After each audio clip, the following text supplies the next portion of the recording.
بھائی اس کو جلدی سے قبول کر لیتے ہیں. اصل میں جوانی کے اندر ایک کمزوری ہوتی ہے, وہ اچھائی بھی جلدی قبول کرتے ہیں, وہ برائی بھی جلدی قبول کرتے ہیں. اسی لیے آپ دیکھیں بوڑھے لوگ جلدی تقریروں پر عمل پیرا نہیں ہو پاتے, جوان جلدی سے آمادہ ہوتے ہیں, تقریروں میں رو بھی دیتے ہیں, آنسو بھی بہاتے ہیں, نعت سن کر نعرے بھی لگاتے ہیں, جذبات میں بھی آتے ہیں. جوانی کے اندر انسان جلدی سے متاثر ہوتا ہے.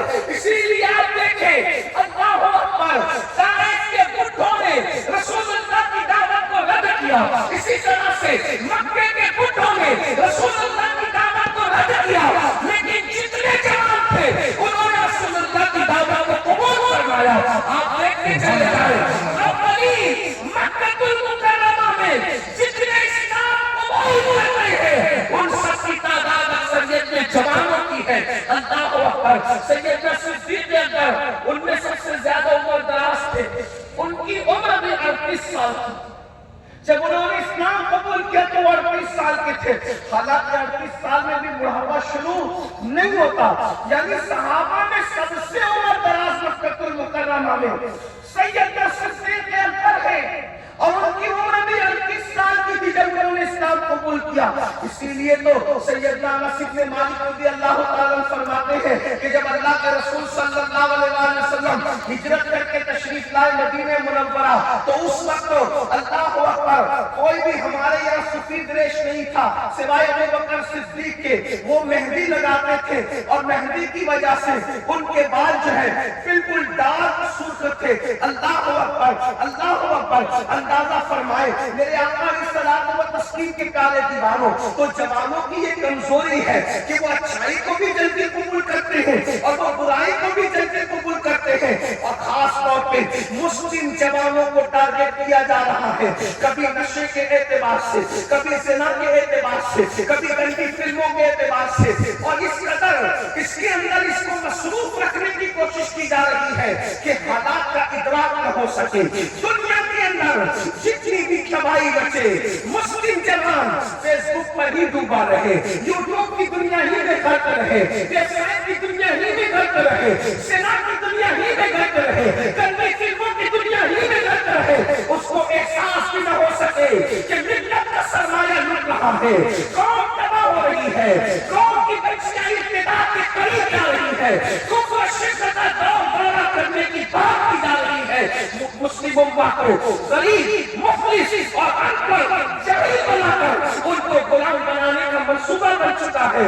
اس کا ادراک ہی نہ ہو سکے. اس لیے کہ جوان ہی کسی قوم کا سرمایہ ہے, جوان ہی کسی قوم کی تقدیر ہے, جوان ہی اللہ اکبر کسی قوم کے حالات کو بدلنے کا ایک عظیم ذریعہ ہے. وہ جوان ہی ہوتے ہیں اللہ اکبر جو ملک اور ملت کے حالات بدلتے ہیں. جس قوم کے جوان سمر جاتے ہیں ان اس قوم کی تاریخ سنہری حرفوں سے لکھی جاتی ہے, اور جس قوم کے جوان آوارہ ہو جائے, عیاش ہو جائے, گنہگار ہو جائے, پاپی ہو جائے, اس قوم کو صفحہ ہستی سے مٹا دیا جاتا ہے. آج اپنے حالات دیکھو مسلمانوں, میری قوم کے جوانوں بتاؤ کیا ہماری راتیں اللہ اکبر ہمارے جوانوں کی راتیں رات کے 3-4 بجے تک کیا دیکھتے ہوئے گزرتی ہے, کن حالات سے گزرتی ہے؟ بتاؤ کیا ہم اس لیے دنیا میں آئے تھے کہ معاذ اللہ مسلمان گندی فلمیں دیکھے گا؟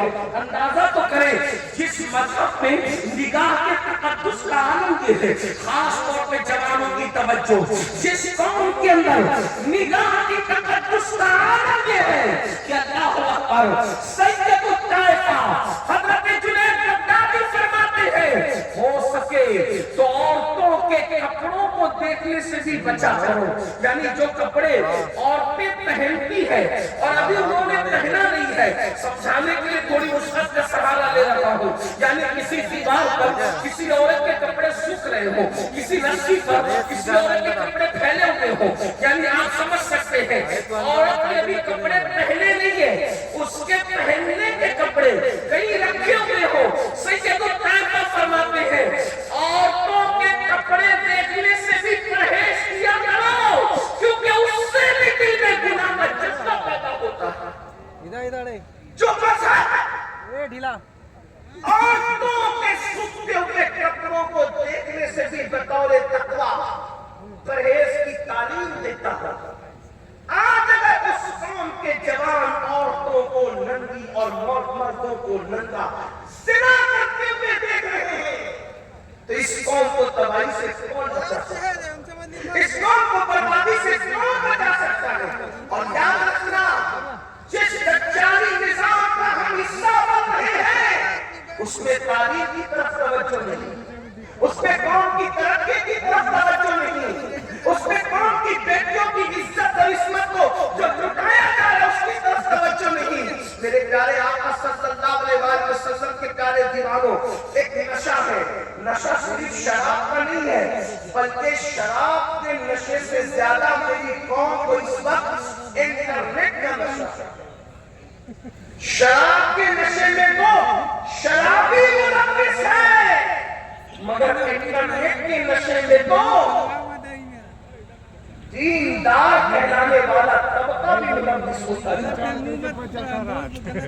اندازہ فرمائیں،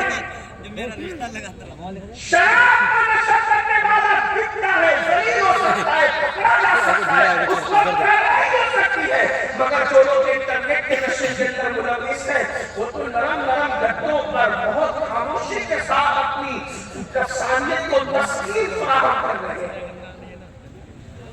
جس مذہب کے اندر یہ ہے، سید الطائفہ جنید بغدادی ارشاد فرماتے، ہو سکے اگر بکری کا دودھ دونے کی تمہیں مصروفیت نہیں ہے تو تم بکری کے تھنوں کو دیکھنے سے بھی پرہیز کیا کرو، یہ تقوی سے زیادہ نہیں ہے۔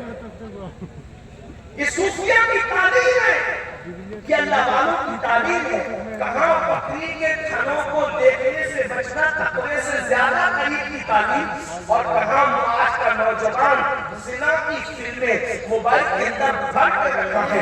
آپ مجھے بتائیں ہمیں بھی تباہی سے کیسے بچائے گا کوئی؟ اللہ اکبر، حضرت سیدنا